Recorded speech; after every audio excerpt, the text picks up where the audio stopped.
Addi bilisummaa Oromoo ibsa baaseen ammas mootummaan uummata nagaa irratti gaafatamummaa hanqachuun if qusannaa tokko malee fiixaa akka jiru beekseetii jira. Oromiyaa bakkee waraanni bilisummaa Oromoo socho'u keessatti abbootii gadaa dabalatee matayyattis tahee jumlaan manneen hidhaa keessaa baasuun ajjeechaan Oromoo irratti raawwatamaa ture laayyoo akka hin taane kan ibse addi bilisummaa Oromoo gochicha balaaleffate. Oromoodha ufiin jedhaa uummata Oromoo ajandaa siyaasaaf dhimma itti bahuuf lubbuu isaanii akka baalaatti harcaasuu addichi gad jabeessee balaaleffatee jira. Bilzigannaan shiftaa finxaaliyyii faannoo duraan Oromoo ittiin cabsuuf ijaareen har'a babal'ifannaa lafa Oromiyaa fi saamicha qe'ee fi qabeenya Oromoof bobba'e of irraa deebisuu hanqannaan uummata nagahaa qe'ee fi qabeenya isaa irra jiraatu mana isaatti jublaan ajjeesaa jira. Gochi kun itti gaafatamummaa hanqachuu fi miira namummaa dhabuudha jedhe. ABO'n odeessa qulqulluu argachuu himuun mootummaan paartii bilisiginnaa maqaa sakattaa waraana bilisummaa Oromoo jedhuun duula tarsiimawaa ifatti uummata Oromoo irratti akka haaraatti baneen giddugala Oromiyaa Shawaa Lixaa aanaalee Amboo daannoo Iluu Galaan Liiban Jaawwii Midaaqaanyii Ilfataa Cobii fi Gindabaratitti walduraa duubaan hagayya 7 hanga 11 bara 2023 yakka namoomaa suukanneessaa hidhaa jumlaa reebicha saamicha qabeenyaa fi ajjeechaa jumlaa uummata nagaa irratti akka raawwatamu mirkaneeffachuu ibseera. Akka addi bilisummaa Oromoo ibsetti hagayya 7 bara 2023 aanaa Calliyaa magaalaa Geedoo fi aanaa Liiban Jaawwii magaalaa Baabbichaa fi ganda Haroo Maaramii obbo Guddisaa Nagahoo fi maatii isaa daa'ima jaha dabalatee jiraattota ganda sanaa namoota 30 ol ta'an hidhuun qabeenya isaanii lukkuu irraa qabee hanga horii gaanfaatti osoo hin hafin irraa saamaniiru. Waraanni mootummaa jaarsa biyyaa manguddoo Hoodaa fi safuu ganna 60 olii obbo Guddisaa Nagahoo hagayya 8 2023 mana hidhaa magaalaa Baabbichaa bakka maatii isaanii waliin hidhamanii baasanii rasaasa itti roobsuun ajjeesuu hime. Kana malees maatii obbo Guddisaa Nagahoo reebicha hamaa irratti raawwatameen miidhaan cimaan irra gahee haala ulfaataa keessa akka jiran addichi ibseera. Qeerroo Eebbaa Tasfaayee manguddoo ganna 70 obbo Biqilaa Tufaa obbo Camadaa Irreessoo Hirphaa Waaggaarii fi haadha warraa isaa Warqishee Amansiisaa Qeerroo Abdoo Moosisaa Qeerroo Daassee Shugguxee Qeerroo Kafanaa Kabbadaa Qeerroo Caalchisaa Taaddasaa Qeerroo Geetuu Taammiruu Qeerroo Bushunaa Taammiruu obbo Geetuu Danda'aa fi obbo Bayaan Tarreessaa kanneen jedhaman keessatti argamu. Hagayya 2023 aanaa daannoo ganda Baddaa Iluu fi aanaa Iluu Galaan ganda Habukaa Aannootti loon ummataa saamaniiru. Bifuma wal fakkaatuun aanaa Liiban Jaawwii ganda Gaamoo Walisoottis horii gaafaa 9 maatii obbo Dirribaa Jimaa jalaa fudhatan jedha. Hagayya 8 fi 10 bara 2023 aanaa Cobii gandeen Oofuu Bakkee fi Qorichaa Kootichaa irraa qabaman keessaa 11 rasaasa itti roobsuun ganda Bakkee Hoofuu iddoo adda Shimalaatti yoo ajjeesan kanneen 5 ta'an ammoo madeessanii raasatti gatuu hima.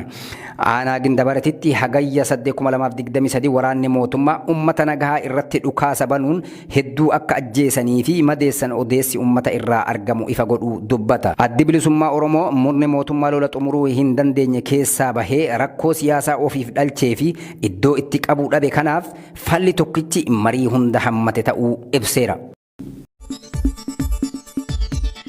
Guyyaa kaleessaa jechuun hagayya 11 bara 2023 aanaa Kiiramuu ganda lalistuu Somboo iddoo addaa Waatoo jedhamutti qonnaan bulaa tokko ajjeesuu OMN maddeen garasiirraa odeeffatee jira. Maanguddoon obbo Fayyeeraa Ajjetaa jedhaman qe'ee isaanii ganda kanatti argamu erga buqqaanii magaalaa Kiiramuu jiraachuu eegalanii waggaa 2 ta'uu maddeen himu.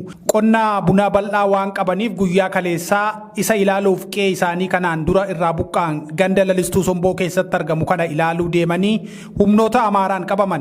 Erga qabanii booda maatii isaatti bilbilsiisanii akka qabaman erga itti himi jedhanii itti himanii booda ajjeesanii biraa deeman. Akkasuma guyyaa tokko dura humnoonni finxaaleeyyii Amaaraa kun magaalaa Hangarguutee keessatti nama tokko ajjeesuu odeeffanneerra. Kamisa darbe jechuun hagayya 10 bara 2023 waardiyyaa mana barumsaa sadarkaa lammaffaa qophaa'inaa magaalaa Hangarguutee kan ta'an Moosisaa akkuma kan jedhaman ajjeesuu maddeen achirraa Oromiyaa Miidiyaa Neetwoorkitti himaniiru. Ganama barii isaa mooraa mana barumsaa keessa seenu eeggachuun dhokatanii rasaasaan rukkutan kan jedhu maddi keenya warri rukkutees mukeen baargamoo mana barumsichaa keessa baqatanii badan jedha. Raayyaan ittisa biyyaa fi hidhattoonni Oromoo ta'an deemanii reeffa kaasuun mana naannoo sanaa sakatta'uun meeshaa waraanaa kilaashii fi namoota naannichatti argatan qabanii waajjira poolisiitti geessaniiru jedha. Taatee sanaa booda sodaa irraa kan ka'e magaalattii keessa sochiin dhaabbatee ture kan jedhu maddi OMN humnoonni finxaaleeyyii Amaaraa kun garuu aanaa Hangarguutee seenuu qabna jechuun magaalaa Tulluu Gaanaa dabalatee gandoota naannoo sanarraa walitti qabamaa jiraachuu hima. Humnoonni finxaaleeyyii Amaaraa naannoo Amaaraa keessatti tarkaanfii humnoonni mootummaa federaalaa irratti fudhachaa jiran baqachuun sochii isaanii gara Wallagga Bahaa fi Horroo Guduruu Wallaggaatti bal'isaa jiraachuu maddeen himu. Godina Wallagga Bahaa gandoota akka magaalaa Haaroo Duwwaa tokko, Baagiin, Caffee Guddinaa, Andoodee Dichoo, Horroo Guduruu Wallaggaa jalaa, Aanaa Abee Dongoroo, Aanaa Jaartee Jaardagaa jalaa, gandoota muraasaa fi Aanaa Amuruu jalaa ganda Migir buufataa fi da'oo isaanii godhachuun heddumminaan buufataa jiraachuu maddeen garasii himanii jiru. Uummanni of eeggannoo barbaachisu gochuun ofirraa ittisuu akka qabus maddeen keenya dhaamanii jiru. Manneen barnootaa bulchiinsa magaalaa Finfinnee keessatti alaabaa mootummaa naannoo Oromiyaa fannisuu fi faaruu naannoo Oromiyaa faarfachuu ilaalchisee barsoonni gaafii gaafanne osoo hin deebiin ukkaanfamee bira darbamee jira jechuun himatan. Supparvaayizaroota fi dura buutota manneen barnootaa bulchiinsa magaalaa Finfinnee kan hirmaachise waltajjiin gamaaggamaa raawwii hojii bara 2015 akka lakkoofsa Itoophiyaatti guyyoota lamaaf jechuun hagayya 10 fi 11 bara 2023 taa'amaa ture irratti gaafiin dhimma afaan Oromoo fi alaabaa gaafatamus deebii dhabuu himamu. Kanaan dura alaabaan fannifamaa kan turee fi faaruunis faarfatamaa kan ture hokkora humnoonni Amaaraa kaasan sodaachuun biiroon barnoota magaalaa Finfinnee fi qaamoleen siyaasaa mootummaa alaabaan akka hin fannifamnee fi faaruun mootummaa naannoo Oromiyaa akka hin faarfatamne dhorkan jedhamu. Biiroon barnoota bulchiinsa magaalaa Finfinnee imaammata mataa keenyaa bocannee maqaa jedhuun faaruu bulchiinsa magaalaa Finfinnee jedhanii faaruu Finfinnees ta'e uummata Oromoo hin ibsine dhiyeessinaan harkatti didamuu himu barsiisonni. Gaafiin afaan Oromoo wal qabatee kutaa magaalaa hundarraa dhiyaatus hoogganaan biiroo barnoota magaalaa Finfinnee Dr. Zalaalam Mulaatu gaafiiwwan biroo hundaaf deebii kennanii kan dhimma afaan Oromootiin wal qabate osoo deebii tillaatiin hafaniiti jiru. Kana jechuun biiroon barnoota magaalaa Finfinnee qofa osoo hin taane akkuma walii galaatti waa'een afaan Oromoo waa'een faaruu alaabaa akka ka'u hin barbaanne waan ta'eef dhiibbatu jira jechuun himamu. Gaafiin barsiisotaa kan barattootaa fi kan uummata bal'aallee bifa kanaan awwaalanii dhiisuun afaan Oromoof ejjennoo qaban mul'isa kan jedhan barsiisonni sirnichi uummata dhageeffachuun gaafii uummataaf deebii kennuuf fedha akka hin qabne argisiisaa jedhani. Gandoota baadiyyaa aanaalee Amboo, Cobii, Gindabarat, Ilfataa, Daannoo, Liibanjaawwii, Iluu Galaanii fi Midaaqaanyii akkasumas Meettaa Roobii keessatti hidhattoonni mootummaa yakka namoomaa hawaasa irratti raawwachaa jiru. Daa'imman xixiqqoo dabalatee dubartoonni fi manguddoonni hedduun buufata poolisii aanaaleetti hidhamanii jiraachuus OMN odeeffateera.